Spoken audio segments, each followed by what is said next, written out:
મારે કોઈપણ મતદારનું નામ 2002ની મતદાર યાદીમાં ભારતના ગમે તે રાજ્યમાં ક્યાં હતો એ શોધવું હોય તો હું સૌથી પહેલાં voters.eci.gov.in પર જઈશ. એમાં જમણી બાજુ જે છે સર્વિસીસ, એમાં છે search your name in last SIR, તેની ઉપર ક્લિક કરીશ. એ ક્લિક કર્યા બાદ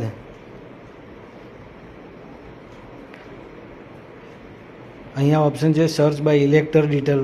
તો અહીંયા પહેલાં સ્ટેટમાં હું મારે જે સ્ટેટમાં એમનું નામ શોધવું છે એ સ્ટેટનું નામ સિલેક્ટ કરીશ. ત્યાર પછી એ સ્ટેટમાં મારે કયા જિલ્લામાં શોધવું છે એ જિલ્લો ખબર હોય તો સિલેક્ટ કરીશ, નહીં તો હું ખાલી છોડીશ. આમાં બધી વસ્તુ મેન્ડેટરી નથી. મેન્ડેટરી ફક્ત નામ, રિલેટિવનું નામ અને રિલેશન ટાઈપ છે. અને હવે હું રિલેટિવનું નામ અહીંયા લખું, અહીંયા હું ઇલેક્ટરનું નામ લખું અને અહીંયા એમના રિલેટિવનું નામ લખું.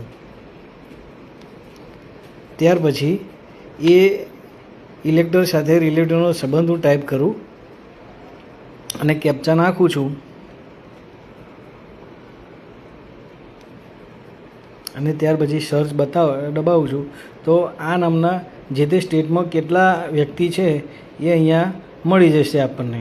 આમાંથી જો આપણને જિલ્લો અને વિધાનસભા ખબર હોય તો તમે અહીંયા ડિસ્ટ્રિક્ટમાં જે તે ડિસ્ટ્રિક્ટ તમે સિલેક્ટ કરી શકો છો. અને જો એ ડિસ્ટ્રિક્ટમાં તમને જો એમનું વિધાનસભા ખબર હોય તો તમે એ વિધાનસભા સિલેક્ટ કરી શકો છો. આ રીતે તમે એ વ્યક્તિનું નામ શોધી અને તેને સરળતાથી મેપ કરી શકો છો.